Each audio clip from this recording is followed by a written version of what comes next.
pessoal, vocês estão no canal No Rumo da História e agora, o fim da saga. Começamos com o Reino de Roma, desde suas origens, Rômulo e Remo, com a loba Capitolina, a briga entre os dois, a fundação de Roma. Depois chegamos nas intrigas do Senado com o rei, a queda do último rei romano, Tarquínio o Soberbo, seu exílio, a instituição da República Romana. Depois as intrigas novamente do Senado, dessa vez, ao invés de ser o rei, agora com a figura de Júlio César, o assassinato de Júlio César, a queda da República, a fundação do Império com Augusto. Depois passamos por seus, 400, 500 anos de história, mais ou menos. E chegamos então agora, após a queda em 476, no respiro final do Império Romano, o Império Bizantino, fundado em 395 e dissolvido em 1453. Meu objetivo neste vídeo é mostrar para vocês o máximo que eu puder do Império Bizantino no mínimo de tempo. Ou seja, eu vou tentar resumir para vocês o que foi o Império Bizantino, até porque é um assunto não muito conhecido. Se ouve muito, não é? Na boca das pessoas o nome Império Bizantino quando se fala em Idade Média, Império Romano, essas coisas. Embora não se conheça muito do Império Bizantino propriamente dito. Então a minha intenção aqui não é cansar a paciência de vocês, falando de cento e sei lá quantos imperadores que nós tivemos nesses mais de 1000 anos, não é? De história, de quase mais de 1000 anos, quase 1000 anos de história de Império Bizantino. Então minha intenção aqui é apresentar os pontos principais para você saber alguma coisa de Império Bizantino, e também porque é importante, porque a história do Império Bizantino foi tão relevante para a história mundial que o começo da Idade Média é o fim do Império Romano do Ocidente, 476. E o fim da Idade Média é em 1453, quando cai o Império Bizantino. Então, só a partir desse dado você já entende a importância do Império Bizantino, por mais que ele seja desconhecido, assim, o nome seja conhecido, mas não associa o nome à pessoa, entende? Então, vamos então apresentar o Império Bizantino para vocês, meus caros espectadores.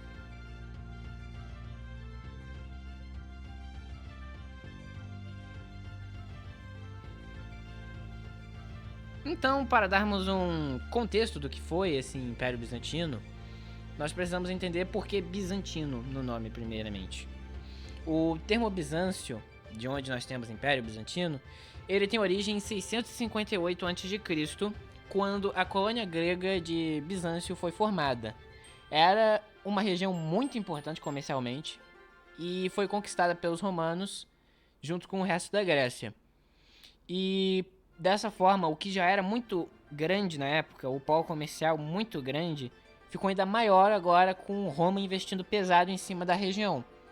Então, em 330, Constantino chega naquela região e funda a cidade de Constantinopla, nomeando a capital oriental de Roma. Agora o Império Romano, que nessa época já estava passando por uma crise, já estava começando a já estava dando indícios de fraqueza, começando a perder alguns territórios, ainda era muito grande. E nunca tinha sido um problema, né? Até aquele momento já tinha tido outros problemas, é claro, mas como eu posso dizer, antes da crise do terceiro século, não tinha sido um problema tão grande assim governar um território tão grande, no sentido de que o imperador tinha muita autoridade, muito respeitado, uma figura muito importante. Mas só que a partir dessa época de Constantino, antes de Constantino até, o que você tem é uma queda muito grande da importância do imperador, da relevância, do respeito dele. Ele ainda é relevante, claro, mas no sentido de que o povo agora começa a viver alheio ao imperador na maioria das vezes. Começa a ter revoltas, generais, tipo, por exemplo, né, generais que não estavam recebendo salário estavam pegando pedaços de terra do Império Romano como pagamento. Então o que você vê aí já é um princípio de uma anarquia dentro do Império Romano. Então o imperador Constantino cede a essa pressão toda que está acontecendo e começa a dividir o Império Romano. um dos primeiros movimentos para uma divisão completa do Império Romano é esse estabelecimento de duas capitais, Constantinopla e Roma, os dois polos do Império Romano que serão fundamentais para a história mundial nos próximos anos. Então agora pulando cerca de 50 anos, mais de 50 anos, o Imperador Teodósio I, esse aí da foto, muito conhecido também a propósito, ele vai dividir o Império Romano em duas partes no ano de 395, quando ele morre. O Império Romano do Ocidente, com capital em Roma, e o Império Romano do Oriente, com capital em Bizâncio, ou Constantinopla. Como vocês bem sabem, se vocês estão prestando atenção nos meus vídeos, né? Em 476, o Império Romano do Ocidente cai depois das várias, inúmeras, agressivas invasões das tribos germânicas e de outros povos bárbaros. Ele cai. Como vocês bem sabem, Rômulo Augusto é deposto por Odoacro, aquela coisa toda. Só que os bárbaros começam a querer invadir também o Império Romano do Oriente. Só que não se preocupem, mas contudo, porém, todavia, entretanto, o Império Romano do Oriente resiste e se torna o Império Bizantino o herdeiro das tradições romanas. Só que, um pequeno parênteses aqui, não achem que Império Romano do Oriente é a mesma coisa que Império Romano do Ocidente, tipo, no sentido de que, o Império Romano do Oriente é aquela coisa toda, né? Essas estátuas aí da imagem, não é? Ou essas construções meio gregas, assim, né? Você vai notar que o Império Romano do Oriente, o Império Bizantino agora, né, que já pode se falar a partir desse momento, o Império Bizantino, ele não será exatamente igual ao Império Romano do Ocidente nessa questão. Você vai perceber um distanciamento ao longo do tempo do modelo romano, da época assim de Augusto, Constantino, aquela coisa toda, para um modelo agora realmente bizantino, porque enquanto o Império Romano do Ocidente era pesadamente latino, tipo na língua latina, construções romanas, aquela coisa toda, o Império Bizantino será grego, língua grega, o latim vai começar a ser esquecido com o passar do tempo, e as tradições, os costumes, o modo de vida bizantino será muito influenciado pela cultura grega nesse período, que já tinha sido bem esquecida com o passar do tempo no Império Romano do Ocidente, não é? Em geral, ela vai ser reerguida no Império Bizantino em termos de cultura, língua, essas coisas. O auge desse poderoso império ocorreu no século VI, sob o governo de Justiniano, de 527 a 565, que reconquistou territórios que haviam pertencido ao Império Romano do Ocidente. Roma, o sul da Espanha, norte da África, aquela coisa. Não era mais tão grande como ele já havia sido, não é? Como você percebe, aí o Império Romano, ele deveria ser meio que duas metades mais ou menos iguais. Então você percebe que o lado esquerdo, né, que foram as conquistas de Justiniano, o Império Romano do Ocidente, não está plenamente completo, porque era a Península Ibérica toda, esse lugar todo onde estão os francos, os eslavos, essa coisa toda. Então você percebe que já não é aquela coisa toda que foi antigamente, mas pelo menos ainda é muito poderoso. Esse Justiniano também organizou as leis romanas no que nós conhecemos como Corpus Juris Civilis, que basicamente é uma base do direito civil moderno. Em termos de cultura, o Império Bizantino era uma mistura de influências romanas, helenísticas e orientais. Então nós temos o grego como idioma oficial, o cristianismo como religião dominante, e a arte era principalmente mosaicos como esse, que você pode ver aí. E em termos de arquitetura nós temos um luxo, uma exuberância, uma pomposidade, não é? Extremamente grande. Basta ver a igreja de Santa Sofia, não é? Que você vai perceber o estilo bizantino que começa a se formar. A propósito, essa catedral também foi construída por Justiniano. Só que nem tudo são flores, porque o Império Bizantino enfrentou diversos conflitos durante sua história. Os principais adversários eram basicamente os persas, os árabes, os búlgaros, os normandos, os turcos e os cruzados. Sim, os cruzados. Você vai descobrir que com o passar do tempo, durante aquelas cruzadas todas, os cristãos vão se revoltar, os soldados cristãos vão se revoltar, porque eles não estavam sendo pagos, aquela coisa toda. E a forma como eles conseguiram esse dinheiro, o salário que eles resolveram coletar, foi destruindo Constantinopla, saqueando tudo e pegando tudo que estava lá dentro. É a partir daí que o Império Bizantino não se recupera mais, mas isso é um assunto que a gente vai dar uma olhada mais pra frente, né? E em 1054, então, nós temos o grande cisma do Oriente, que separou a Igreja Católica Romana da Igreja Ortodoxa Bizantina por divergências doutrinárias e políticas. Que é a questão da iconoclastia, o uso de vitrais, aquela coisa toda, né? E aí, a partir daí, nós temos uma das primeiras divisões dentro da Igreja Católica. Futuramente, nós vamos ter os pré-reformadores, né? Por volta de 1400, que vão começar de novo a questionar o modelo católico, né? Vendo várias incoerências, corrupções que começam a surgir, que já surgiam desde o momento que a Igreja Católica foi incorporada, não é? Ao Império Romano em si, não é? A união da Igreja-Estado, não é? Que começou a corromper a Igreja, né?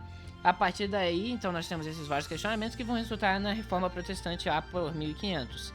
Mas, antes disso, nessa época aí, em 1054, foi uma grande notícia a fundação da Igreja Ortodoxa, esse rompimento brusco, abrupto da Igreja Bizantina com a Igreja Católica. Era simplesmente a coisa mais, assim, absurda que já tinham ouvido naquela época.